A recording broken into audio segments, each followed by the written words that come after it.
day po sa inyong lahat. Kumusta na po kayo? Ako po ay medyo okay na. 1 week din po tayong natrangkaso.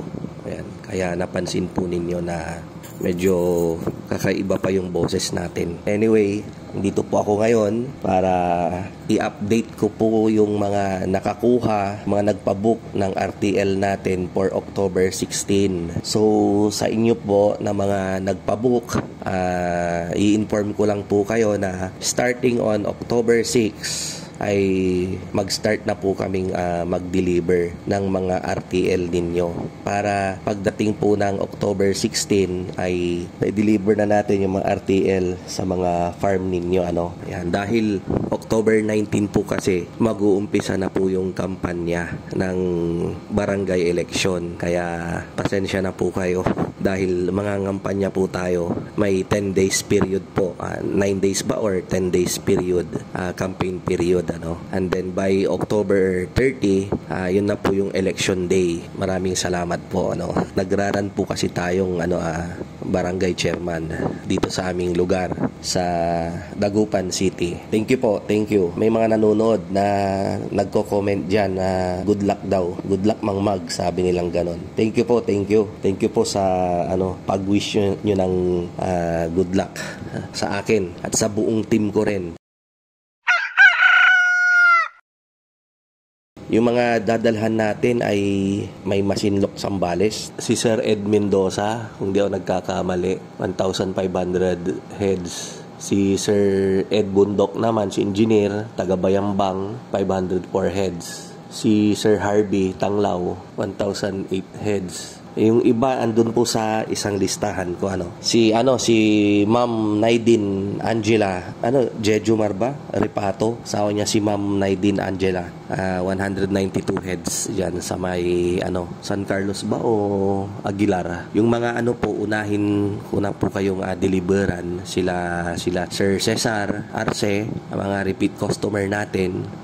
Imagine kapipik lang nung kanilang production, nagdagdag na naman, umorder na naman. Si Sir Cesar ay galing ng Canada, hindi pa siya umalis, hindi pa siya umuwi ng Canada. Nag-i-enjoy siya sa paitloging negosyo natin. Meron siyang initial na 1,008 capacity, nagdagdag na naman siya ngayon ng another 830 heads capacity. Meron silang nabiling second hand na cages. So tinanong ako kung pwede daw bang gumamit ng second hand. Kako pwede. As long as yung presyo syempre discounted na dahil gamit na di ba? Ayan. So okay pa naman daw. Ayun, nagdagdag sila. At dating gawin din po, syempre kapag maaga ko pong i-deliver yung mga RTL ninyo, syempre po ay ipapadala ko rin po yung kanilang kakainin na feeds hanggang sa sila ay mag 16 weeks sa October 16. So kapag dineliver ko po yan ng October 6, papadala ko po yung pang 10 days na feeds nila. At saka yung RTL po natin ay 16 weeks sarado. Talagang eksakto po na 16 weeks yung edad po ng ating manok. Yan. Although sa company kasi pag bibili tayo, ang dinideliver ni company as early as 15 weeks and 4 days dinideliver na po nila yan.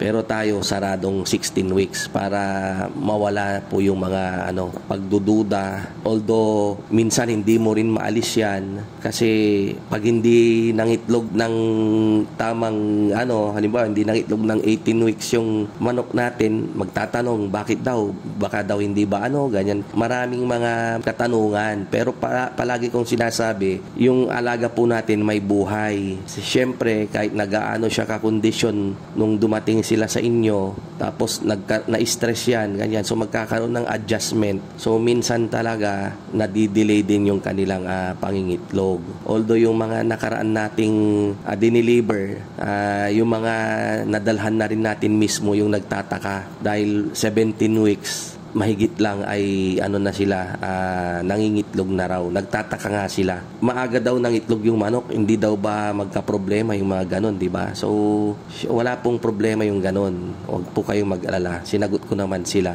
isa-isa, yung mga inquiries nila. Pero syempre talagang ganyan lang naman dahil syempre baguhan. Pag ano naman, sabi na natin, minsan maraming tanong, pero tama lang yan. Kasi nga, wala nga tayong gaanong knowledge. So, syempre, magtatanong tayo. Hindi naman maganda yung magmamaang-maangang ka, nagmamagaling-magalingan ka, pero wala ka naman palang alam, di ba? Magsasuffer din yung ating alaga. Okay lang po yan. So, ganun po. Abangan nyo na lang po yung mga delivery natin. Makikipag-coordinate na lang po ako sa inyo para dun sa mga hindi ko pa alam yung eksaktong address. Kunin ko po yung mga address ninyo at contact person. Kasi kadalasan din ng mga umorder sa atin ay mga OFW. Wala po sila rito. Nasa abroad sila. And then yung mga payment ay ino-online lang or binabang transfer. Hindi po kami magkakilala. Ayan. Pero wag po kayo mag-alala dahil gaya po ng sabi ko sa inyo, legit po tayo. Marami pong makakapagpatunay. So marami pong salamat. Hanggang sa muli. Ito po ang inyong kaibigan, ang inyong kamanukan. Walang iba kundi si Mang Mags na nagsasabing mabuhay po tayong lahat and God bless.